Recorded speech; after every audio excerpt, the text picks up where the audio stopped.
All right, let's get started.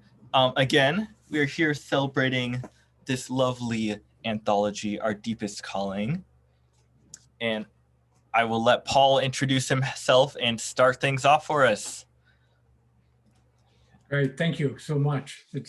It seems a little strange, but this project is over a decade old, and some of you in the audience will appreciate how we've traversed these years to get here. Others that are new to us as writers in this particular book, it's truly a joy to be here with you. It was a little over a decade ago at Everett Community College that a group of faculty and staff decided to create a new version of a training program that we called Teaching Labs, a laboratory space where we could practice and explore different ideas and concepts. The idea was to create an opportunity for groups of people who shared common interests in some aspect of the work of education, and that we would meet regularly and share ideas and learn new skills. We had labs on diversity issues, group learning, writing. There's quite a few of them through the years. But early in that very first year, Bethany Reid, who is ever eager and innovative, was one of the very first people to offer up an idea for a lab. She invited all interested writers to join the writing lab. Her intent, I think, was multi-focused, but essentially it was to encourage people to examine and experiment with their writing and polish their skills. And it was people, not just faculty, it was people from all aspects of the college. I think at one or two times we even had students who were participants in that over the years. Through all these years, many people have come and gone through these weekly writing lab meetings. Friends from the greater Everett community have joined in. The meeting places have moved. We've become quite good at selecting new and wonderful places to meet and write. We started in college classrooms and soon migrated to a coffee shop near the college. Some of you might know the Red Umbrella. Then we moved to the Everett Public Library that also had a nice espresso place. And then the Everett Public Library, Red Cup coffee shop in Mukilteo. And finally, in the last few years, we've been meeting at the Rose Hill Community Center in Mukilteo. Week after week, after a short chat and a catch-up session, Bethany has always said, well, let's write. And it seems funny now, but we all go to a corner in the room and we write. And it's nothing much more innovative than that, except it's innovative to sit and write rather than talk about writing. And we do each week. Let's write. She says, well, let's write, and we go. After 10 years of writing, with our share of rejection letters, any number of journal publications, a few books, and many notebook pages filled with stories, poems, and crossouts, we decided to share our progress, the result of which is this anthology of our best work. The Everett Community College Foundation, and John Olson, if you're here, we thank you greatly for underwriting and printing and publication of this book, Our Deepest Calling. John really, just without even questioning, he says, of course, this is made up of Everett people and we want to make it public to all. And he really made publication a reality. So it's with deep, I can't even, it's emotional for me to express the pleasure and pride I have tonight after a decade of work. The 9 of us will share with you some of our work. I hope you enjoy it. I'd like to welcome one of our authors, Judith Solana-Mayer, who will introduce each of our steadfast writers in turn. Thank you. Good afternoon, I'm Judith. Over the centuries, poetry has consistently been accused of excess and mushiness.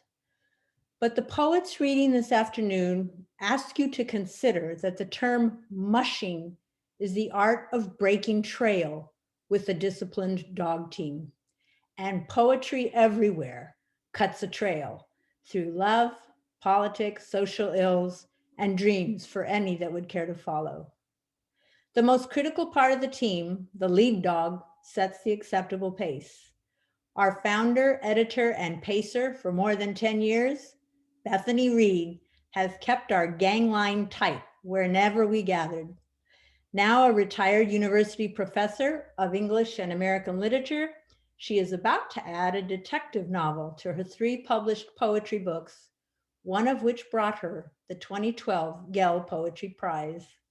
Find her blog, A Habit of Writing, at bethanyareid.com. Thank you, Judith.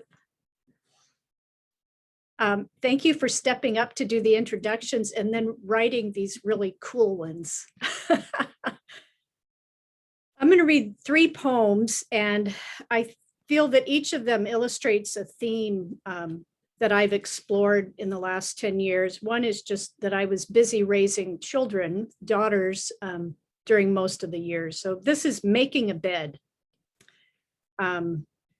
Okay.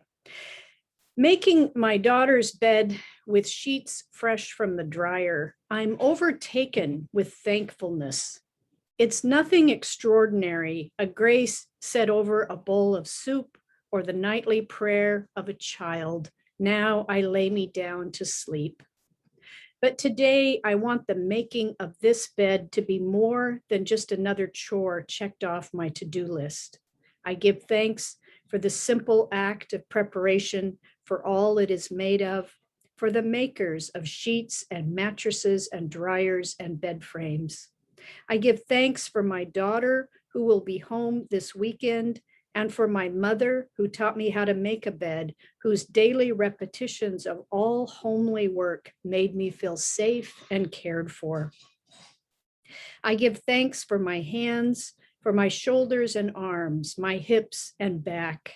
I give thanks for the work of tugging the sheets to smooth out the wrinkles, for the work of tucking in the bottom and sides to make it snug. I pull up the cover and I give thanks for the pillows as I plump them and place them at the head of the bed. As I picture my daughter lying down here, I give thanks for all that I take for granted, for my own bed and nightfall and the labor that makes sleep sweet.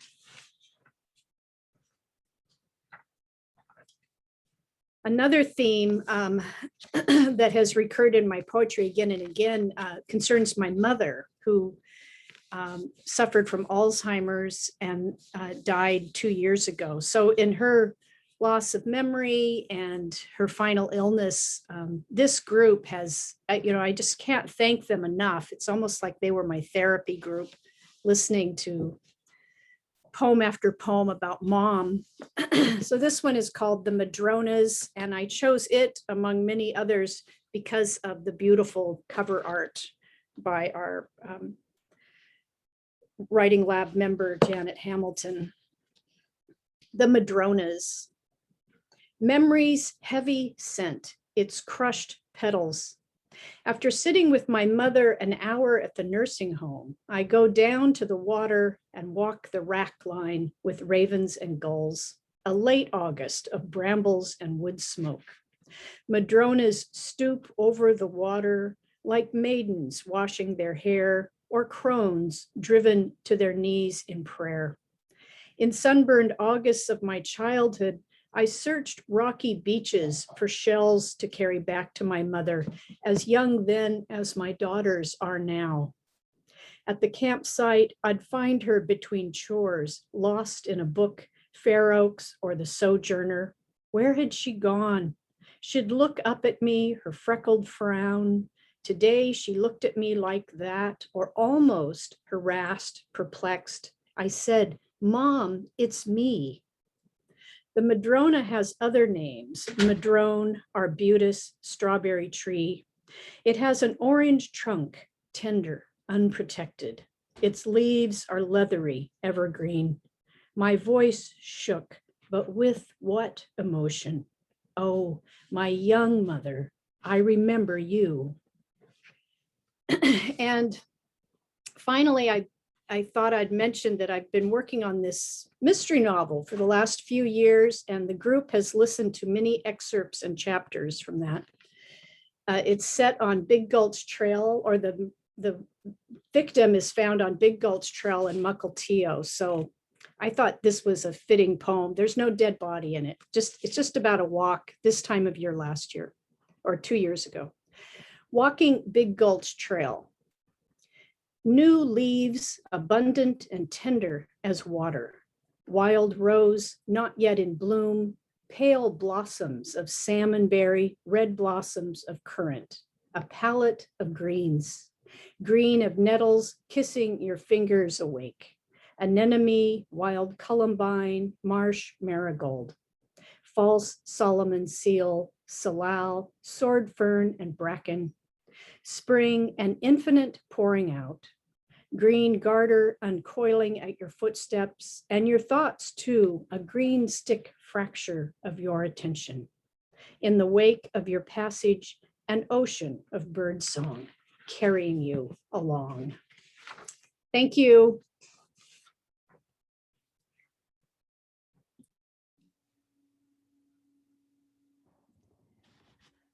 On to the swing dogs. They are positioned directly behind the lead, specifically to help steer the team around corners. The swing dogs pull the team in an arc that keeps the other dogs on the trail. Founding Dean of the Advanced Manufacturing Training and Education Center at Everett Community College, as well as the founding director of the East County campus, Sheila Dunn, has lent a confident hand to directing training and funding that provides equitable access to higher education for all. Sheila. Thank you, Judith. I'm reading from a piece of flash fiction, a short story. I began with a narrative of 3,500 words and cut it down to the bone to less than 700 words. Hippos. The hippos come at us, maybe 6, maybe 7, a mass of gray. You would not believe the size of them and the speed and the smell. Anyway, the guy gets hysterical, shouting in French, while the other docks and I paddle like crazy to get the rubber canoes to shore. That must have been the same tour when I bungeed off a cliff at Victoria Falls. Paradise, just paradise. He drones on and on as if I have not heard this story told and retold at his parties. My husband, one of the Doctors Without Borders, knows no boundaries when it comes to vocation and vacation.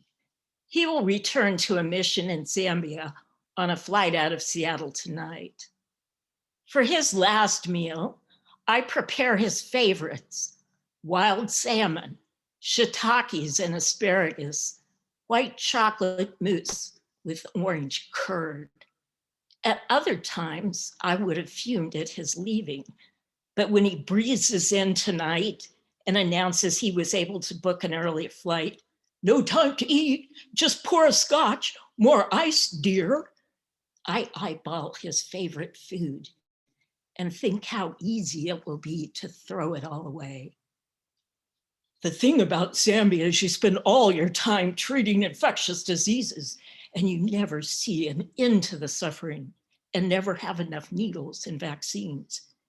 He goes on, and I look at his spotless fingers with his perfect nails, surgeon's hands. It occurs to me that I've wasted my education. A scholar in classics, and what did I ever do? I guess I was able to train our children to make it into Ivy League schools, a requirement for first-generation rich like us. But the children are gone now. They turned into adults and disappeared from the house, the final evidence of my abilities. My husband natters away and I follow him through the expanse of our house as he prepares to leave. His suitcases are already stationed at the front door, ready for the lift and drag of the new adventure. In earlier days, I would have looked for clues, for signs of betrayal. A love note tucked in an overcoat, too many workouts at the club, designer shirts purchased for the wilds of Africa. But now I fold his New York Times and place it with his briefcase along with a small container of hand sanitizer. If you need me, I can be paged from the clinic. I left my dry cleaning on the back porch and my mail needs to be forwarded weekly with the hospital supplies, he says as he heads to the door. He leans into me and brushes my cheek with his lips. For an instant, I remember what he felt like as a young man when I was interesting and we did not have a house for me to keep. I picture us in Barcelona, newly married, tasting olives and goat cheese in an open market.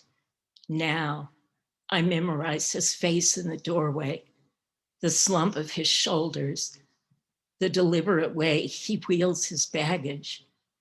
It occurs to me that we have both become old. And after I close the door to his exit, I think of those hippos, of the way they must have charged against the men paddling in their waters. Then I clear away the dinner we did not eat, empty the garbage, and turn down the thermostat. I check my purse for my passport and pull the envelope of cash I withdrew from our savings. I pull out my packed suitcase from under the bed we shared for 37 years. I leave the way my husband left. And as I pull away in my car, I see my house diminish in the rearview mirror. I will drive to the sun where there are no borders. Thank you.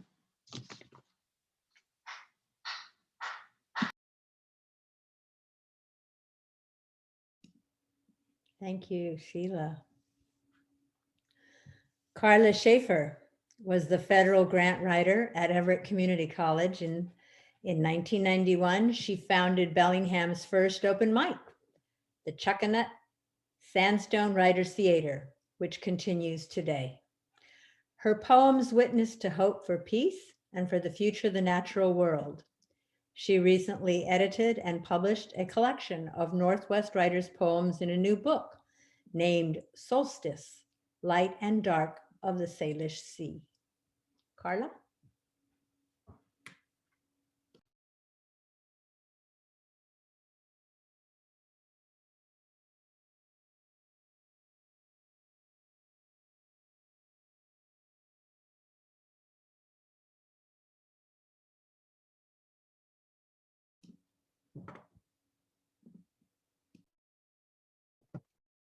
Carla, we can't hear you. Unmute yourself, please.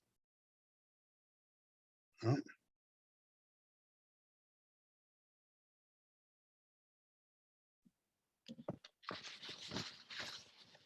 Best direction to follow. And thank you, Judith. Sometimes the best directions to follow come from the natural forces in our lives. It's a quote from Holly Hughes. 1, the peacetime continuum traveled eons ago out of the garden, out of the stream where salmon roe lay, out of the marsh pungent with the stink of broadleaf skunk cabbage, to the present moment when clouds bunch together, a wool mat covering the sky, when the best direction to follow in the anarchy of midnight is inside oneself, where dreams begin. 2, easy as peace to follow with the currents or sit on the shore sheltered from sun and daydream as ripples pass by.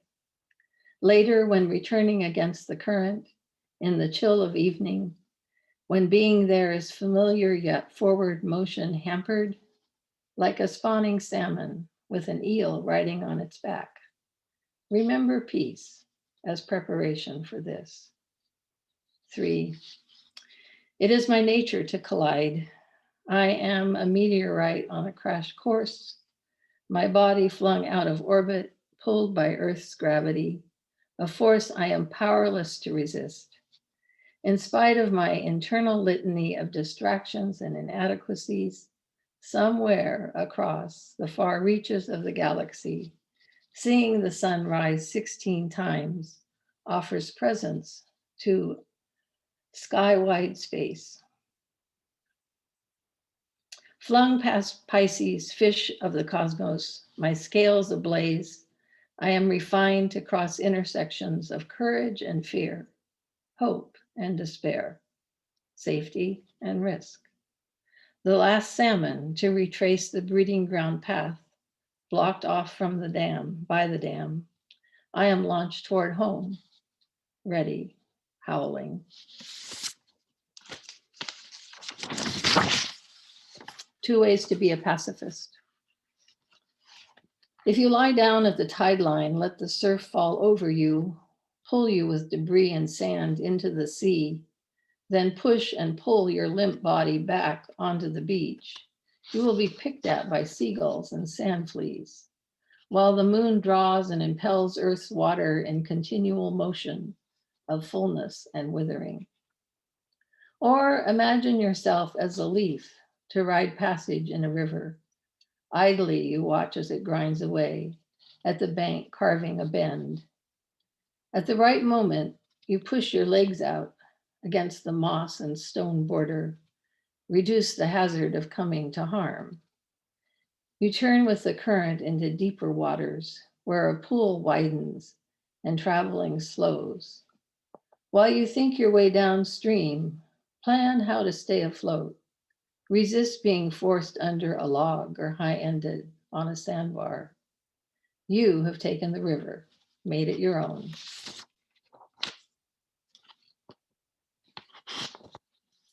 Ancestors. 1. Because my family has lived on stolen tribal lands in the Northwest since I was born, I listen to the bending of trees, follow the paths of salmon, and walk days short in winter and long in summer. This is not the place of my ancestors. This is not Bohemia or Baden-Baden. It is not the Nebraska plains or the Kansas prairies. I am not at the source of my great-grandparents' imaginings, but their touch is in my hand, their hopes carried in my heart. Their steps are known just as the salmon wiggles a fin and in the sway of cedar boughs. 2.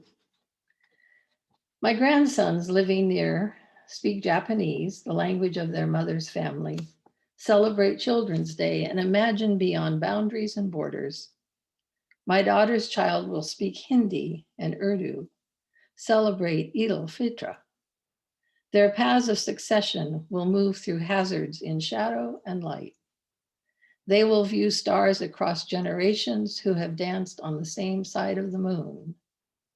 Their ancestors traced in their steps, in the twinkle of their eyes, in the embrace of what comes next, beneath the flight of peregrine falcons, above waters where orcas swim. My last short poem, some might call it sacred, and it takes place in the Czech Republic. Tourists follow the wooden walkway into the dark inner sanctuary of Sedlick Abbey, the Bone Church at Kutna Hora. They twist their heads to view an array of skulls and bones piled up or dangling overhead, collected by Benedictine monks, keeping vigil for centuries, every human bone bleached and deftly placed as a chalice, chandelier, or archway, each bone a meditation on an impartial God, each bone an appeal for peace and redemption. Thank you.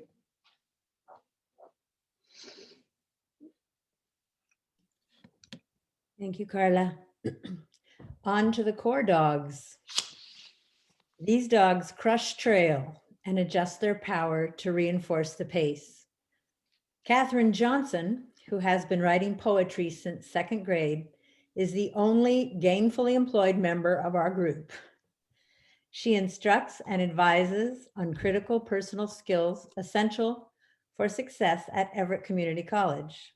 These skills range from computer literacy to functional literacy and its many components. Kathryn? Thank you. My first poem is located here in Everett, down on the waterfront, when the farmers market used to be there. And it's especially for all of you who were English majors and still appreciate grammar. Possession Sound Sunday. I've made peace with the farmers market. Now that 3 experts confirm farmers don't actually own it. The term merely describes this concourse of canopied booths offering bok choy and bunched garlic. Hence, this eclectic redolence of fresh cilantro, dark roast coffee, lavender-infused soap layered over the ebb tide does not need an apostrophe after all. For we who stroll the creosoted boardwalk own the ripened strawberries, hand-twisted silver earrings, magenta starburst peonies, and for $20, I'll take home a collection of indigo wild iris and white phlox, a pound of asparagus, an oval of raisin bread, a faint blush first of the season sunburn. I feel no guilt for my Sabbath-breaking shopping or dubious punctuation, for I own the afternoon.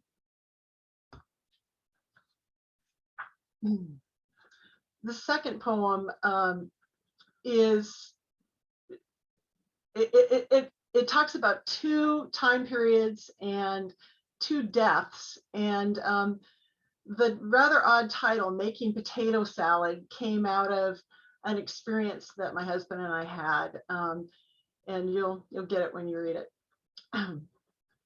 It is better to go to the house of mourning than to go to a house of feasting. This is the epigraph, by the way. It's better to go to a house of mourning than to go to a house of feasting, because that is the end of every man, and the living takes it to heart. Ecclesiastes 7:2. 100 miles away, your voice crackles out the cell phone staccato message. Your father is dying. So you'll stay another day on the farm to arrange the hospital bed in the windowed room where your mother and your grandmother slept their waning nights next to the moonlit pasture. I ask what I can do from here. You list people to call, mail to send, then add, make potato salad. On the last picnic weekend 20 years ago, the call came that the man who had built our new church was dying. We arrived behind the ambulance too late. You sat in the living room to comfort the widow and son.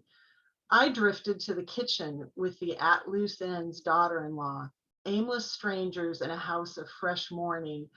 We found boiled potatoes and eggs pre-cooked for lunch, hours before this cloudless day told somber, brassy, dark.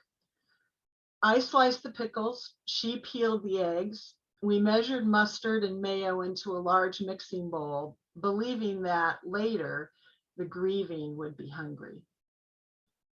Since you don't eat potato salad, this evening I'll mow the lawn front and back. I'll pile up pictures of your father driving his tractor, smiling behind his desk, sitting on the couch with his middle-aged sons, standing by the canal's edge with the radiant wife of his youth. I'll fall asleep reading Ecclesiastes, and tomorrow I'll make oatmeal cookies, timed warm for your arrival, in case you're hungry.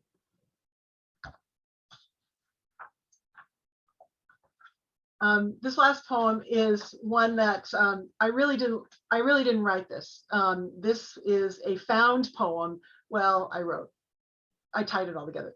And it really was written by the whole group. While we were meeting at the Everett Public Library Cafe, we'd order tea or coffee, and they would serve fortune cookies with whatever drink we bought. And so it got to be a thing where we would each read aloud our fortune that we got that day. And I started collecting them because they were just fascinating and amazing. And after a few months, really, I had enough to write this found poem. And if you see it in the book, the italicized lines are the actual fortunes that we got. And you'll probably be able to hear them because most of them are pretty trite. But just to be clear, the last line of this poem was an actual fortune that one of us got in a cookie. It's amazing. So this is called Good Fortune. Just snap that fortune cookie in half and look with favor upon a bold beginning. Before long, you will find others admire your generosity because you've demonstrated that if you continually give, you will continually have. Yet, tomorrow will be too late to enjoy what you can today. And meanwhile, prepare yourself for a change of events in your personal life. In particular, look for the dream that keeps coming back. It is your destiny. Confucius has spoken, and tried as it may sound, your future will be harmonious. So, everywhere you choose to go, friendly faces will greet you. But beware that a half-truth is a whole lie. And of course, we all realize we would often be sorry if our wishes came true. Rather, it is best to keep an ear open at work. An opportunity may come up. And if it doesn't, you must conclude that the fortune you seek is in another cookie. Thank you.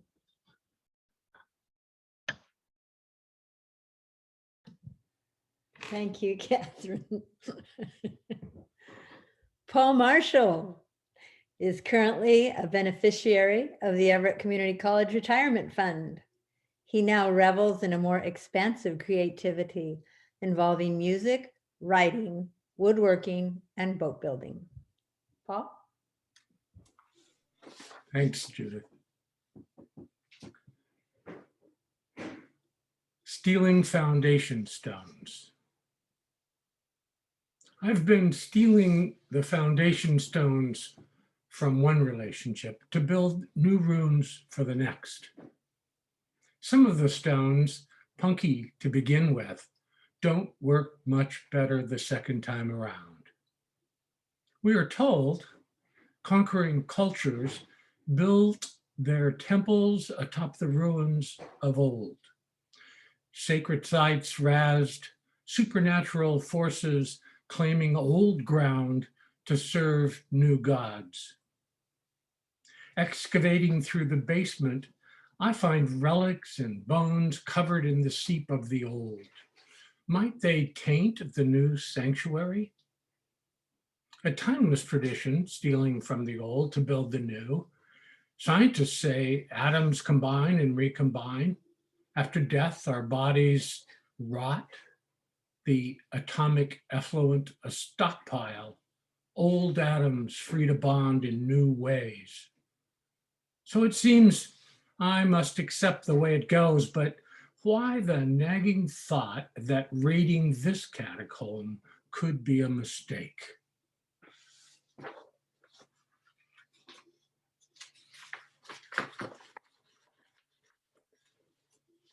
Part of the raiding catacombs has to do with getting rid of stuff. And after many dinner conversations pre-COVID, talking among my aging friends about what they're going to do with all the crap they have, and this poem emerged. Don't leave it for the children. Wherever two or more baby boomers gather, the din rises. A chant grows. A self-comforting mantra compelling us all to sort through the treasures, junk, accumulated material wealth, so our children won't be burdened by endless sorting. An eclectic pile of art, ceramics, sterling silver, chafing bowls tumble out when I open the door to the storeroom of my life. 2/3 of a century is ample time to gather a sizable collection of priceless artifacts. Making the Solomon-esque choice, where will my prized possessions live out eternity? How will I divide the spoils? Standing amidst the rummage, it seems I've become a hoarder of books. No, shouts the academic intellectual man who lives in my head. I am a collector, a loyal archiver, a friend to books and all who collect them, a lover and celebrant of libraries, oak shelves, rolling ladders, and gold embossed book spines. A move to a new house, not unlike the broken hip of many old ones, begins the cascade of unfortunate events to this end. Room by room, shelf by shelf, left to right, top to bottom, I call the convicted to their fate. Many are called, their cat-haired, dust-bunnied pages fall open as they gasp out their reasons to be saved. I'm a first edition. I'm an autographed copy. My dust jacket is intact. I'm part of a 5-book series. Into the box with you, I shout like a tired old editor. These are the easy ones. My knees buckle as a note falls to the floor. To my dear old friend on your 40th birthday. My love on our anniversary. My heart lurches to see a library seal of a dead lover embossed on a title page. And so it goes, one book saved, most condemned to the used bookstore boxes, stacked like wartime caskets on a train station freight platform. 35 cardboard boxes. The kids are saved. The ghosts are packed up and put in their place. Tears fill my eyes. I blow my nose on an old red workman's hanky. Black dusty cobwebs blend with the wet, teary snot.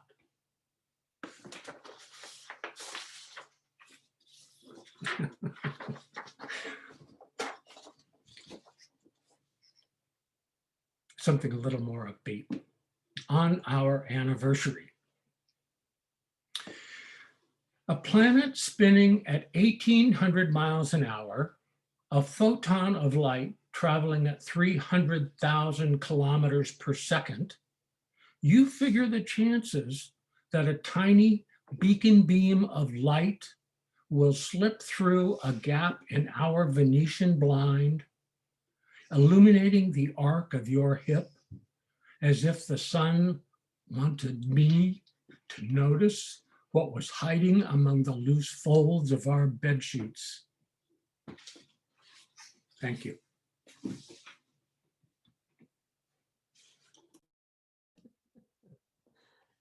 Thank you, Paul. Janet Hamilton is another multimodality artist and an award-winning landscape painter and teacher. We are ecstatic to have her artwork on our anthology cover and her written work within. For more eye candy, look her up, janethamilton.com. Janet? Okay. This first poem is for all you wine lovers out there. It's called Decant. Breathe deep, open up, swirl often in the hands of someone who loves you.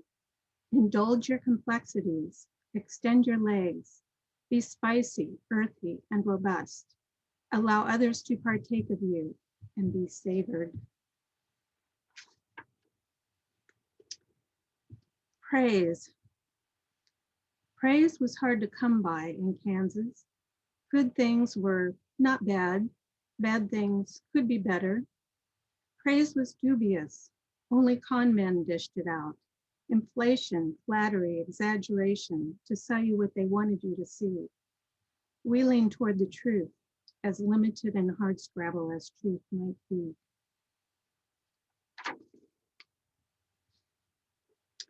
Mother. A strange mixture of truth and fantasy you are. as near and hard as a pebble underfoot, yet as distant as a star. Small and precise, you are huge, as boulders resist water's deluge. Climbing you, I reach for crevices. In smiles, my hands and feet can find their mold, but in straight-faced places, I have no hold. Sliding back to the sea, the hardness of rock lingers on my hands, which strain to see your shining face again. I rise and glow, your daughter, for in the clouds you are most real, as the sun's warmth invisibly calls back water. And this is a poem I wrote last year, just a few days, 2 or 3 days after they closed all the bars and restaurants because of COVID. It's called St. Patrick's Day, 2020. I sip a Guinness tonight in my quiet spot, wearing green socks and thinking of all the empty pubs where tables are bare, floors are clean but soundless, all spigots asleep. Dark windows aren't reflecting laughing faces, and stories don't arise from the pints and plinks of glasses. Nothing is right. The Irish wax eloquently of home, but that's where they are tonight, quarantined, pining for pubs.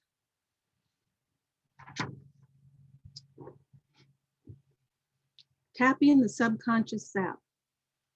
Poking this rigid tree with a pencil isn't easy, fighting wood with wood, but a flustered poet with pail and pencil challenges the dense growth of habitual thought.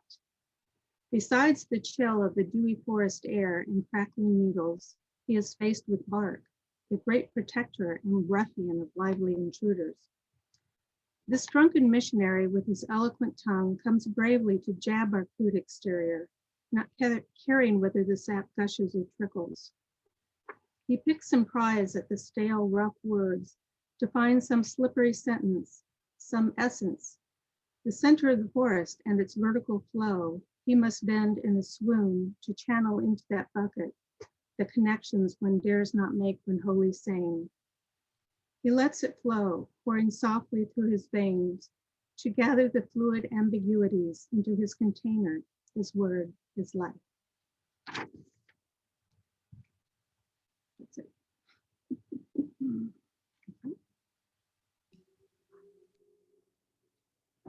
Thank you, Janet. From a childhood in North Dakota to long careers with the city of Everett and the U.S. Navy, Loretta Tobin has kept the pace, publishing poems in 2020 and another book on schedule for publication in 2021. Loretta? Thank you. On the other side of my window, as I approach the slider, my movement reflects on the glass, attracting Steller's jays in search of peanuts. I toss some out, watching as they greedily grab and stow, 1, 2, 3 at a time. They call out thanks, chanting, shook, shook, shook. Then 2 hummingbirds emerge from cedar boughs, soar to upper apple tree limbs and sit motionless, blending with leaves, speckled with sunlight. An instant later, they rocket, Harrier jets straight up, high into a cloudless sky where a white contrail streak fades and the colored arches of sundog bands dissolve at the edges, blending red with orange, yellow and green, tinged ice blue. From the house next door, I hear a German shepherd raising a protective staccato ruckus from his window as he watches the school bus stop and unload kids that jumble off. As their laughter fades in the brisk, crisp fall air, it mixes with sounds from a distant train. I hear the warning horn repeating and the metal on metal burr of wheels on track, rolling on, rolling on, rolling on.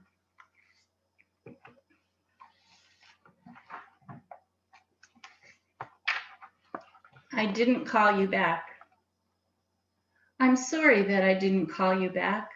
I rested, comfortable in my favorite chair, with my feet up, sipping a cup of Earl Grey and nibbling ginger snaps and vanilla wafers. I knew you wanted a sounding board where words could spring from you to me, the way a child plays a game of jacks, bounce ball, grab jacks, catch ball, repeat. But I didn't call you back. I was absorbed by the TV, by detectives that always get their man, and the idea that no crime goes unsolved. Imagination took over, and I stood in a rhubarb patch, then stepped into my mother's kitchen, steeped with the aroma of baking pies, cakes, and kuchen.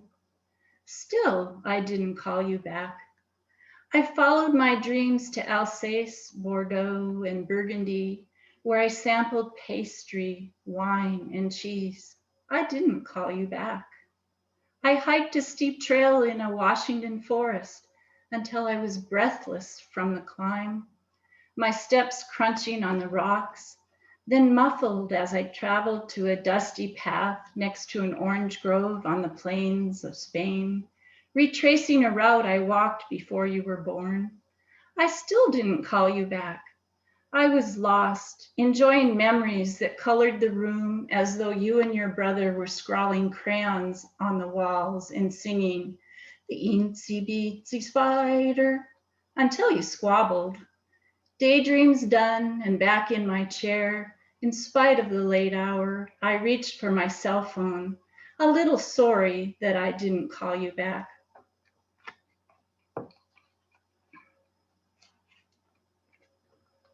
Ruts. As the old woman drove, hands white-knuckled with her tight grip on the wheel, her thoughts settled on ruts. Ruts, she thought, more ruts. This spring, the country road had deep ruts and weeds a foot high. The old rear-wheel drive Chevy wasn't designed for these ruts. 40 years ago, she learned about ruts, the drive you take through life. Here, there, breakfast, lunch, dinner. How many meals had she cooked?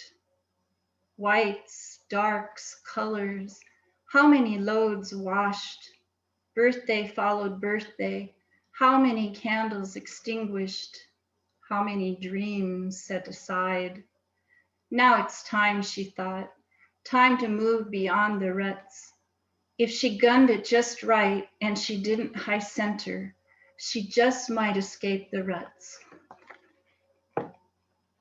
And last for tonight, undulations. As she sauntered down the sidewalk, her body swayed in smooth undulations, each und reaching out, ordering observers to look. Her full skirt rippled, exposing knees and thighs, enough to whet an appetite and leave the watcher wanting more. When one bystander looked, his inner warnings clanged, caution, wait, watch out. But the grip of every single und was strong. He admired the way her body glided, read the invitation issued with each sway. Still, he slowed and paused mid-step until she sashayed, and he let her catch him with the next undulation. Thank you.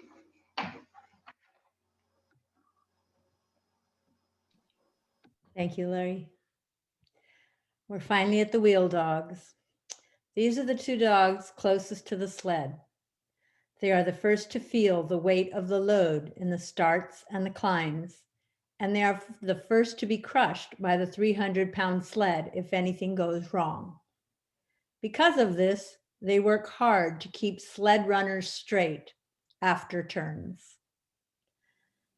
Straight out of Everett Community College's Early Childhood Education Department, Louise Vlasic pioneered the first fully online class on that campus.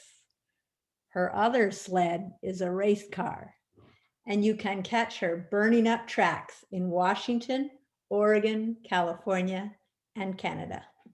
Louise? Thank you, Judith.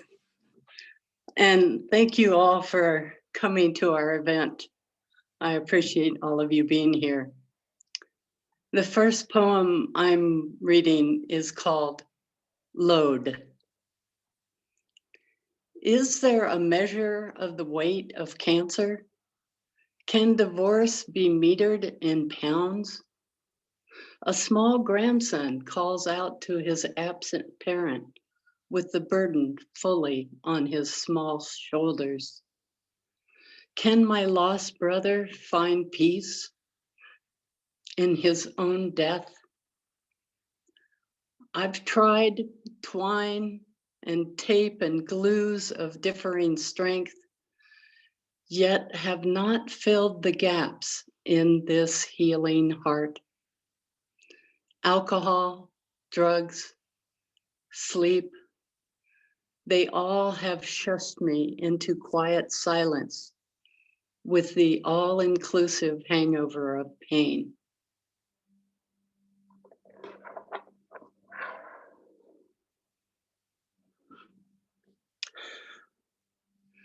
This second poem comes from Bosnia and a mountain I climbed with my two sisters. It's called Visit.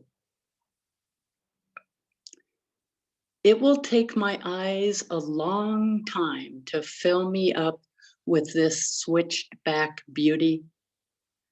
The dirt from the mountain is still in my mouth. The grit, sand, and soil left the taste of where I fell. Did the sun throw me down wanting a prayer rather than laughter? The two hips, mine and the mountains, joined as twins to sing this Father's name. Dig yourself out, follow the ridge to leave a small, sweet kiss in the crevices of this rocky terrain.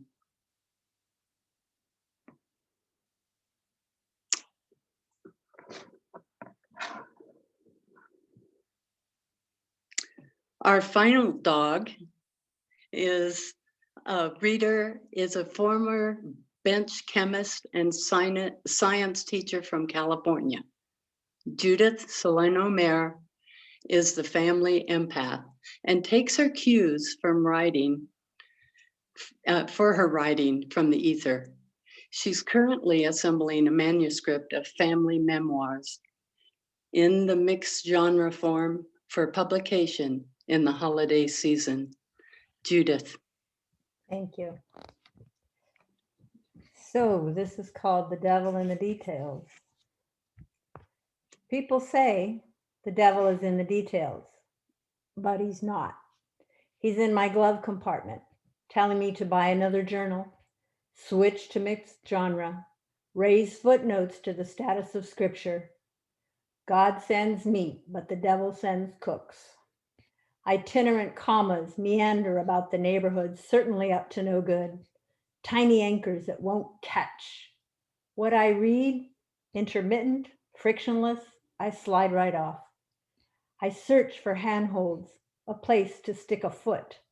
I'm swinging in space, amateurs working the ropes. Deliver me from this scavenger hunt, a toe's breath from reality. Rebel verse, stubborn stillbirths daily defying the summons to perform. Fiction that refuses to assemble itself diffuses into vastness. Filaments of thought streaming through the atmosphere, unable to drop anchor. Face to face, fist to sky, deliver the subpoena, stare down the upstarts, nasty nothings I dispatch with a backspace while they're still warm and squirmy. Metaphors pixelate, grayscale lifts onto the breeze and returns to the stars. Poetic arrhythmia mistaken for art. Scroll forward for breakthrough.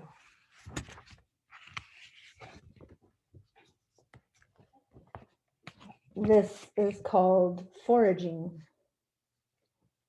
I have been airborne too long. The broad embrace of nocturnal breezes more than my small heart could resist. With weary wings, unable to exert themselves, I botch the landing and smack face first into the nest of office squalor that incubates revisions and mutes the basso hum of rain, bathing the peace of everything else not stirred to response. Somewhere in this miscellany is morning's fresh passion, a metaphor that will smudge the sharp edges of light. Left brain struggles to assemble a bridge and manages a construct one exit short of epiphany. These are things whose reasons cannot be questioned. The muse within shrugs. She will caulk the gap later with real poetry.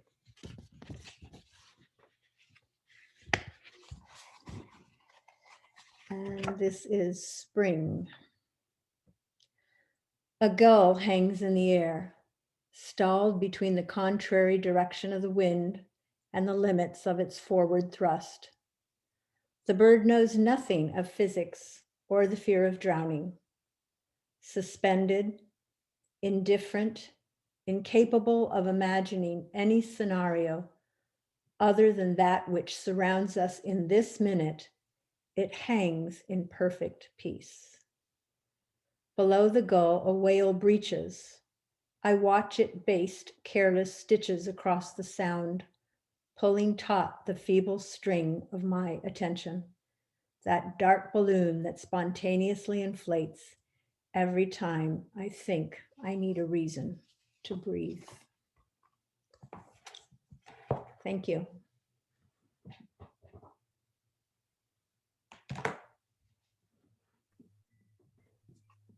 Judith, that was wonderful. Thanks for finishing up for us. I don't know that there are any questions, but we wanted to give people an opportunity to ask questions of either the whole group or individuals. And you can type them into the chat or unmute yourself and just raise your hand.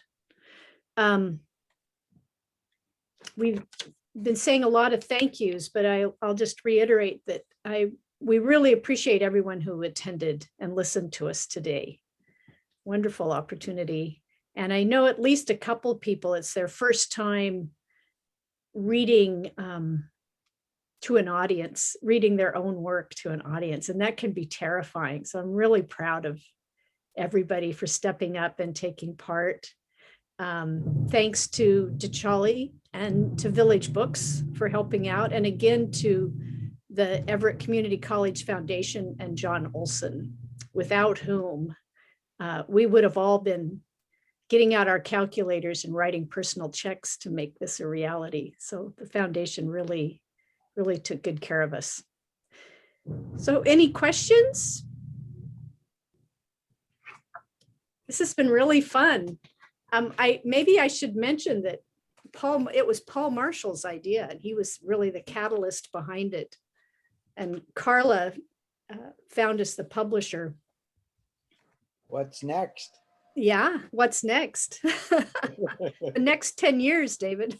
All right, excellent. Good luck to you all. I thoroughly enjoyed it. Thank you very much. Thank you. Yeah, there is a question. Someone asked if anyone could talk about their earliest writing experiences. I know Kathryn was writing in second grade. So was I. We happen to have had the same teacher in P.L. Washington down in Lewis County.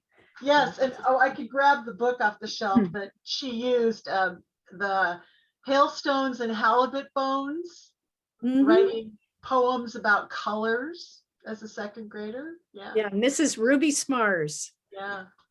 She was wonderful. Anybody else have a story to tell about their earliest writing experience? Well, yes. My early writing experiences were horrible. I think I flunked English 2 or 3 different times. Never ever thought I would write. Stumbled into journaling at some point. Never shared any of the journaling, but enjoyed putting words down.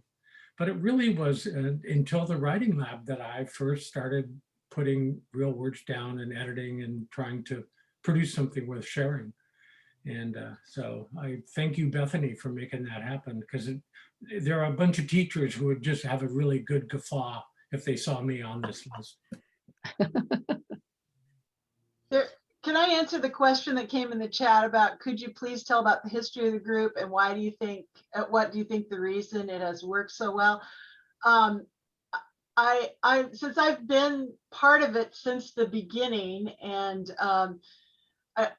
the history was, Bethany decided, let's have a writing group. And I was really excited about it because I'd been participating in some of the other faculty groups that we'd done. But I was at a point where, I want to try this out. I want to see if I can write after having not really done much for years. And so it was, partially Bethany's inspiration of let's do this together. And I think the reason it's worked so well is we've just kept at it, a group of us. And Bethany especially has been the anchor to keep us going. And she used to bring in prompts for us, to help us, get ideas for writing. And then after a while, it's like, yeah, we're okay, we're good.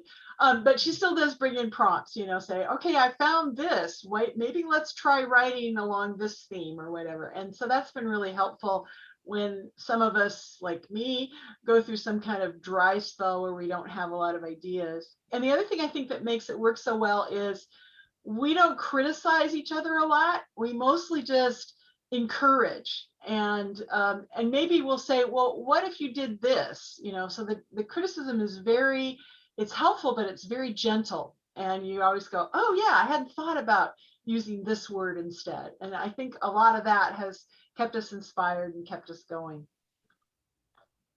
I wanted to say too, Kathryn, that there were a couple years when my mom was really in crisis and I missed all the time, and Kathryn kept us anchored at that time. She took over attending every week and giving other people the space, holding the space for us. I really appreciated that. And I feel that we are now holding, brings tears to my eyes. We are now holding that space for Kathryn while she deals with her aging parents. And just want you to know, Kathryn, when you can be back full time, we'll be there.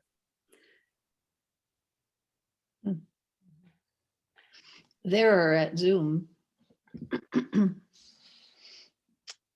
I just want to speak really quickly to that. Said something about early writing experiences. Mm-hmm. For those of us with grandchildren, as I look at the faces around here, that when a child doesn't write, it doesn't necessarily mean they aren't inculcating poetry. For years, I used memorizing poetry as, like those little balls you squeeze. What do you call those kinds of things? Things to relax you. And nobody told me to memorize poetry. I memorized things that had beats, Listen, my children, and you shall hear the midnight ride of Paul Revere, because it was easy.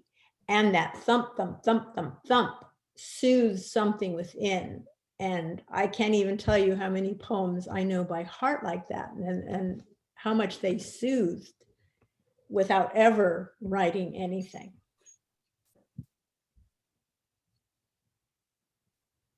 So I want to add on to the early childhood comment about children writing. I actually fondly and affectionately called myself a second grade writer of poetry. And no one laughed at me ever, even though there were many dark days that I brought only dark poems.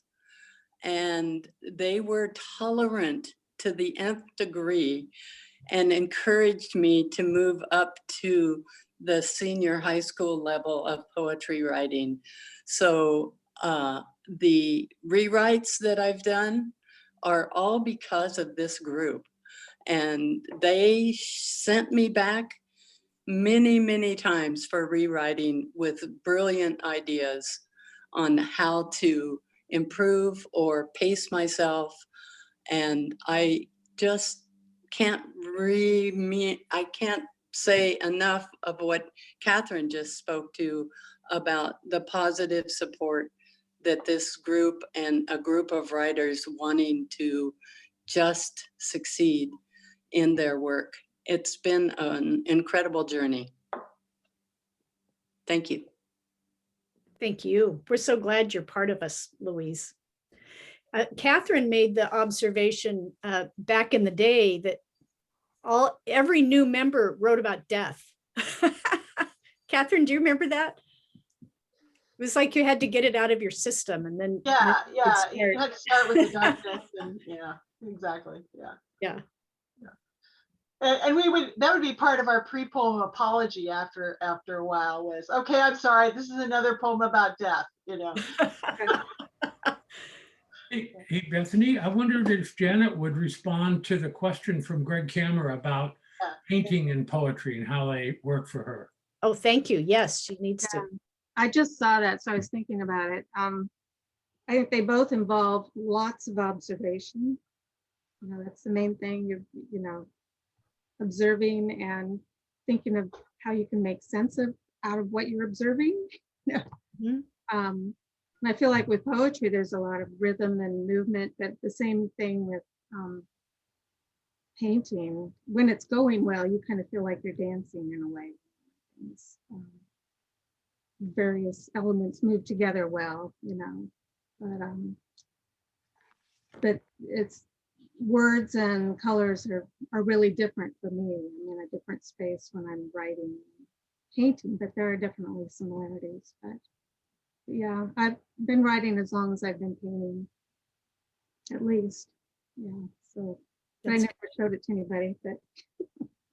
And Janet is the real deal as an artist. She's an award-winning landscape artist. So, right. I wonder if we could get Lori to say a few words about her earlier writing experiences. Oh dear.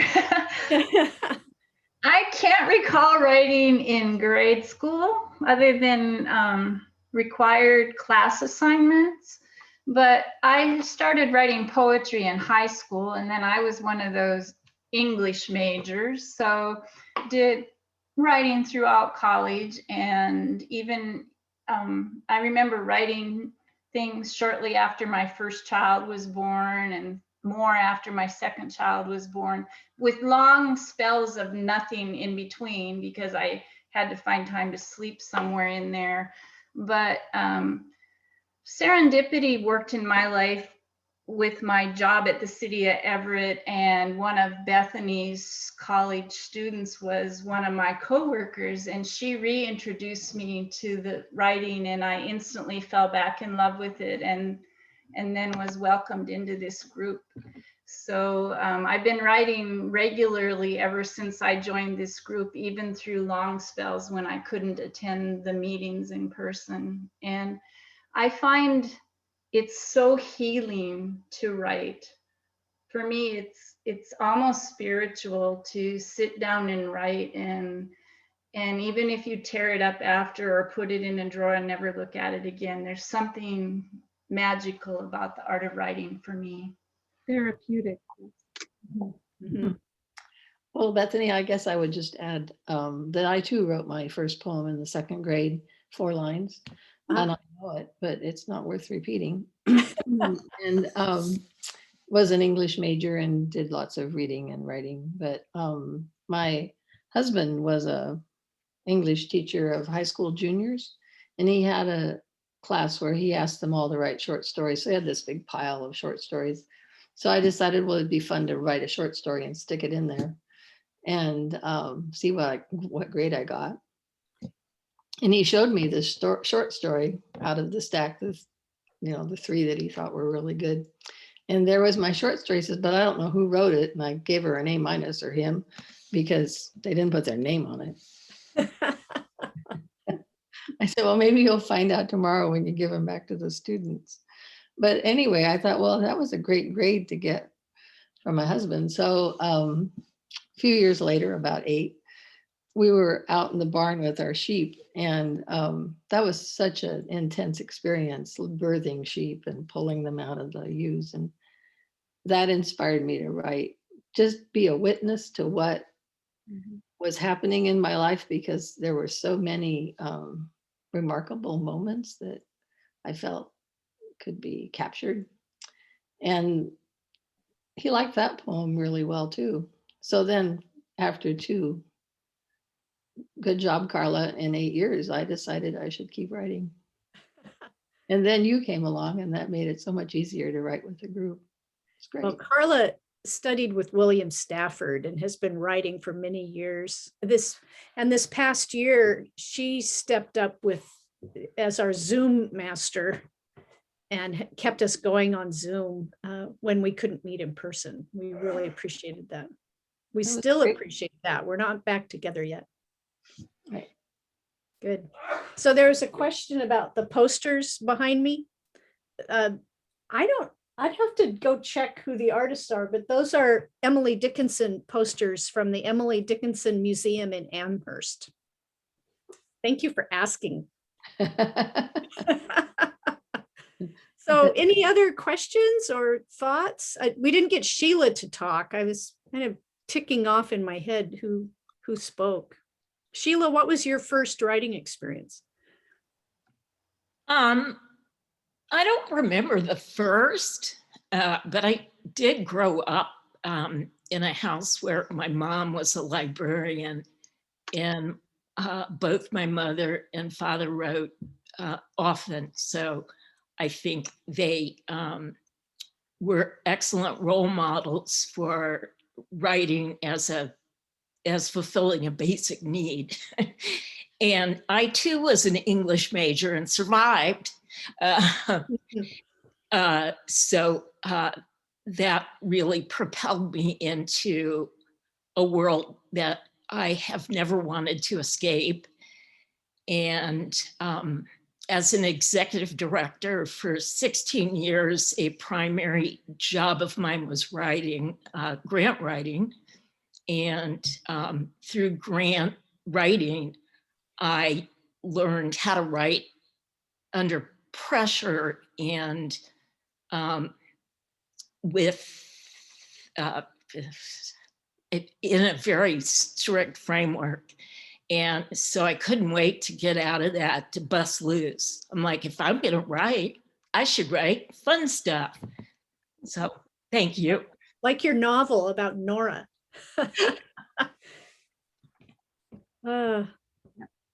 Well, this has been fantastic. Thank you all for attending and swelling the crowd. Really appreciate everyone who showed up today. Thank you again to my wonderful writing group. And I guess we'll let DeCharlie sign us out. Yeah, Go out thank and you. enjoy the spring day. Thank you so much, Bethany. And I'd like to thank all of the authors for sharing your wonderful poems with us. They're lovely, all of them. And I'd also like to thank the audience members for joining us today. It's great to have you. I will send the link to Village Books one more time for anyone interested in purchasing our Deepest Calling here. And that's just in the chat there. And I will let you guys enjoy the sun and your weekend. Thank you so much, and see you next time. Yeah, thank you. Thank you, Dadali. Thank you.